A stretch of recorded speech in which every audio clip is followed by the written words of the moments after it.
end of 2021.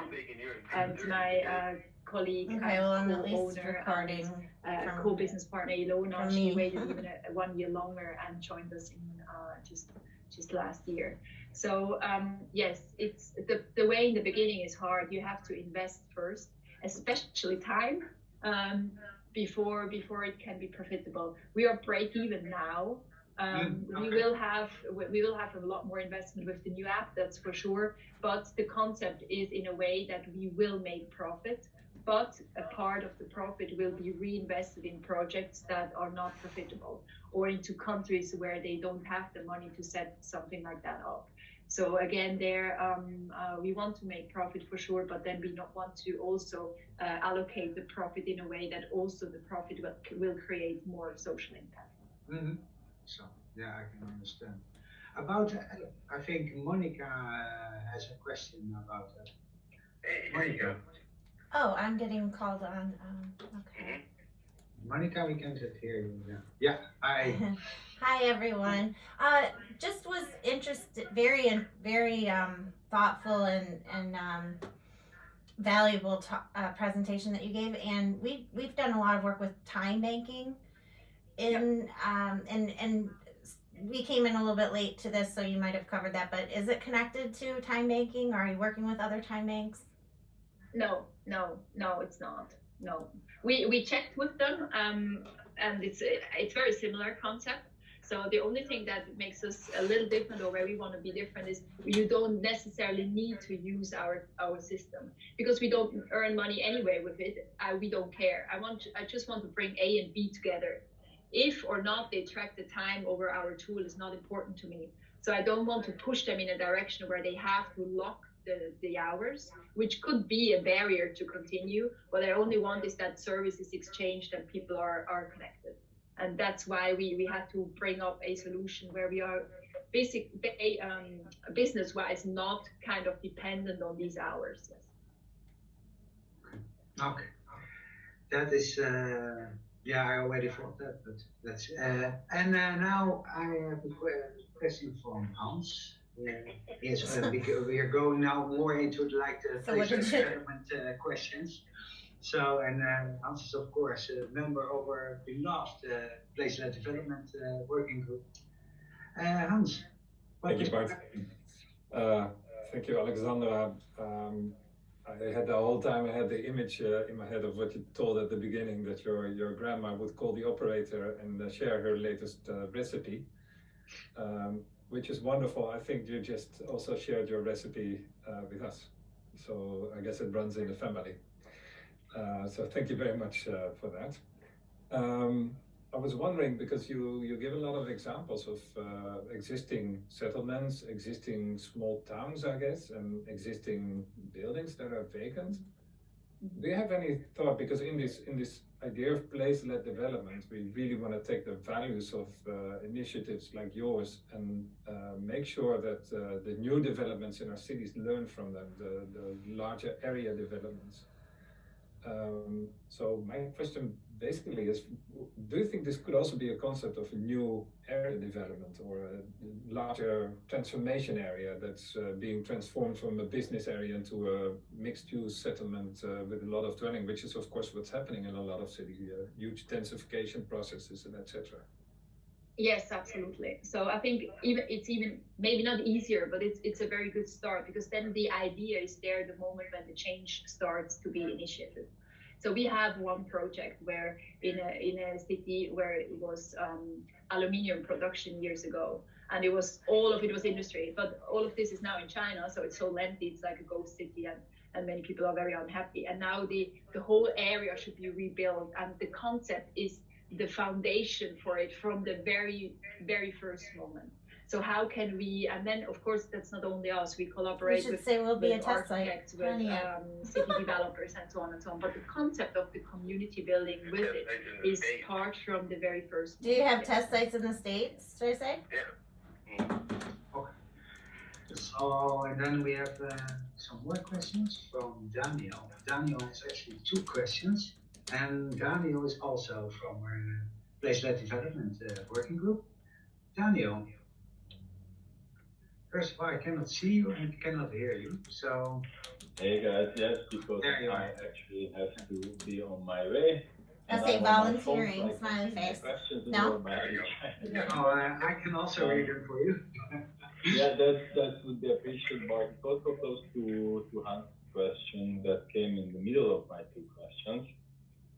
But yeah, thanks for sharing. It was mainly how it broke, so how easy it is to sort of have similar initiatives in different urban and community scales, and how much it depends on the participants particularly, and how much can you turn their awareness or willingness to be part of such a thing, because my impression was that it's very community oriented, but also community dependent and person dependent. Absolutely. So I think this is something very important that you mentioned. Without the local heroes, it's impossible. So you need to trigger something. You need to lighten the fire with a few people.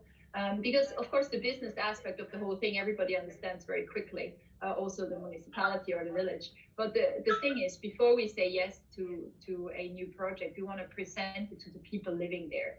And if or not it's needed, and if or not people are happy to contribute and to be part of it, that's decided by the people. Nobody else can do that. So we start with very low range collaborative processes and workshops to find out, is there a real need? Because if there is no real need, we don't need to fake one, or we don't need to tell them that there is one. And we are dependent on if or not they will contribute. I'm sorry if I didn't answer it fully. The first part of the questions, I couldn't hear you. But yeah, basically it's very much people based every single time, every project. Which is, I think, also maybe a little bit a place-making thing, Yeah, I mean, this answer helps the previous question as well, because it was about how much do you think this approach could be used, copied in certain ways to different contexts, both community and urban contexts, and partially also mentioned China. Yeah, I mean, that's the whole goal of it, right? We need to make it in a way that it's very easy to be copied. So that's also why the app is so important for us. The app helps to copy. It will never take away the local work, and that's totally fine, because that's where the magic happens. But it helps you to have the processes installed very quickly, and everything we need to have on checklist. We need to have the process written down in a very easy to adapt and to use and to realize form. So it has to be pragmatic. It has to be quick. So the first thing that people want to see is they want to feel a change. So it cannot be a theoretical project that takes 5 years to plan, like most of the projects in Switzerland are. We are very good at planning. We are not very good at the doing thing. Normally, until we do, the plan's already a little bit overdue. So no, we should go and we should do. But we have to have a concept. And with the app, you can basically copy paste the whole structure to a new place. It doesn't need a lot of marketing, because people love these kind of things. As soon as you have a few pioneers on the platform, you can start to establish the process and do the local work. Yeah, that is actually also what Monica Williams is also asking, because I think we are all here now from different countries, even from Detroit, and the rest is from Europe.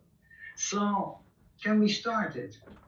Can we start in our neighborhood as well? Absolutely. Yes, absolutely. So it just needs the willing. If there is the willing, we can start thinking about, okay, what's the area? What is it like? What are the specialties there? Combined to what will be the next few steps to go? Where do we have to present it? How do we have to present it? To whom? And how can we involve the people? And at the same time, we build up the platform. The platform will be ready by Q3, right? It's already February. So that's not far away.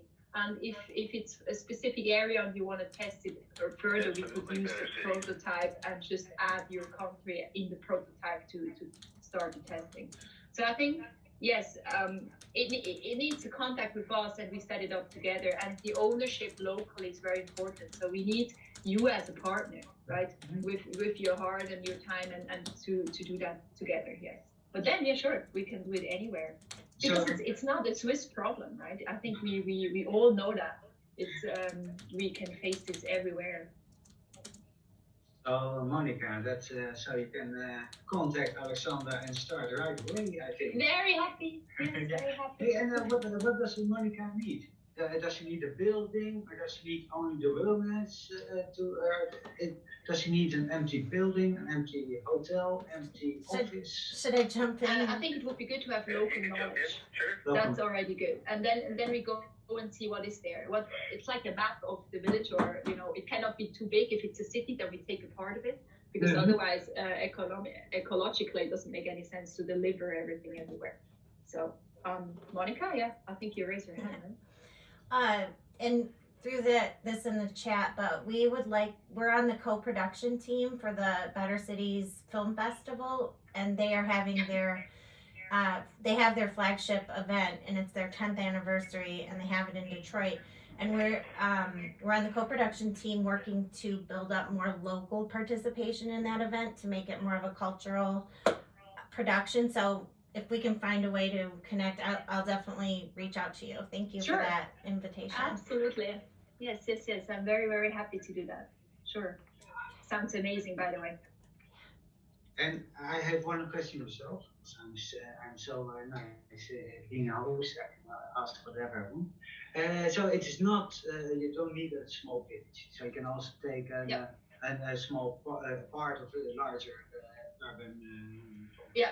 So, I mean, to be very honest, in Switzerland, it's even easier to be in the city. Was that okay? The villages for us were a lot more difficult, because the open-mindedness is not given in the same amount as you have it in the city. So in Basel, for instance, we are in Basel, and when we presented it the first time, especially the time thing, everybody understood, because it's multicultural, it's more open-minded. Sharing is already a big part of it.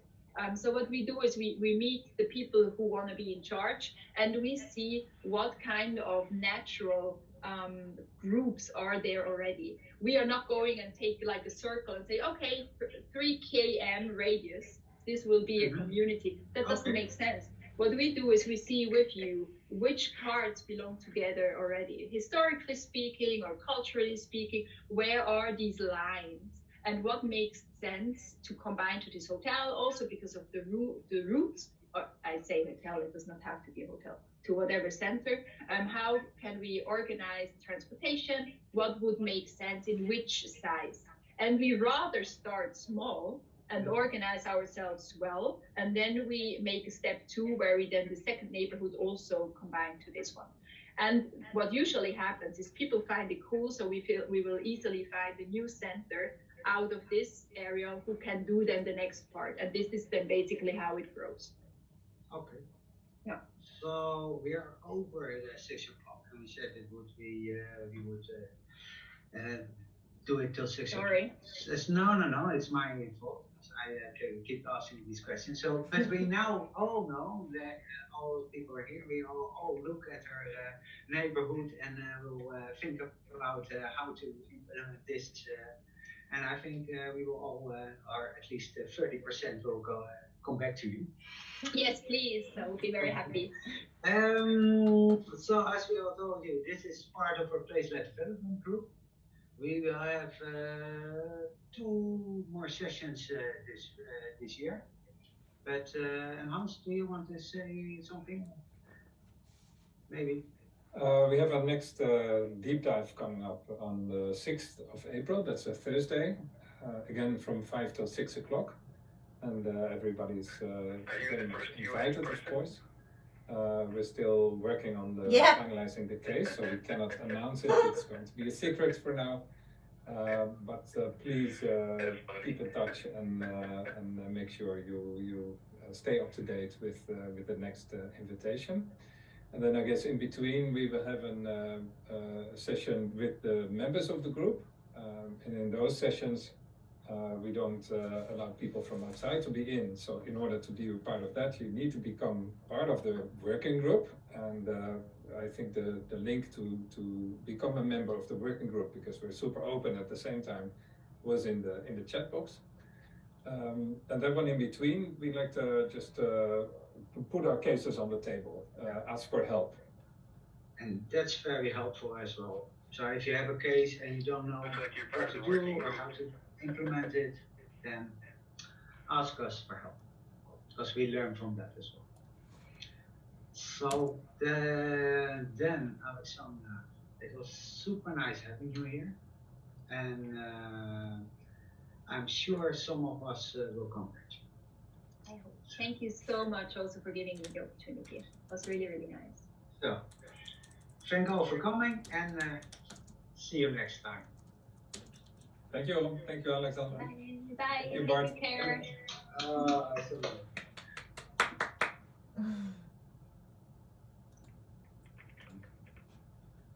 Okay, the meeting. I was trying not to laugh too hard because they didn't know I'm talking to you on the phone. They don't know I'm got you on the phone and I'm like laughing at you and what you're saying. We were there. Oh my god. You took care of there. Oh my god.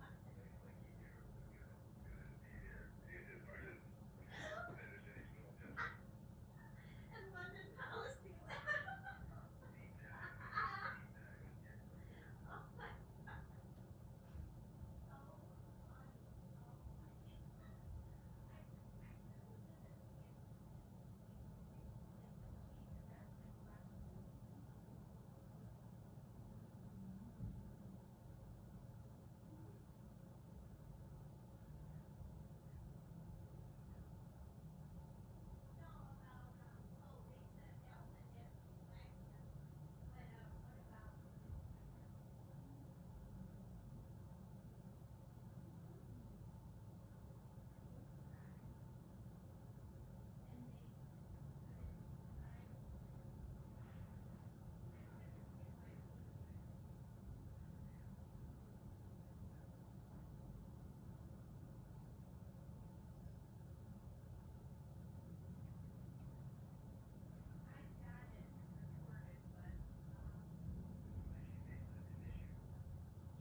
Right. Well, Timebank has our world. They do have an app.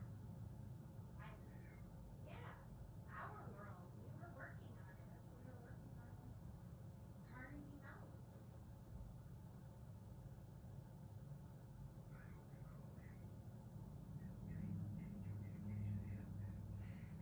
Yeah, there's an app. Our world is the app. We're always focused on the app, unfortunately. So I wanted to share the app now. Because people. Because the little local time bank didn't use it. Because they were all technology agnostic. That's why we never centered it so much. Because everybody's like, I gotta do face to face. Technology, Timebank is technology agnostic, okay? Totally. Well, Not just there in Pontiac, but anywhere.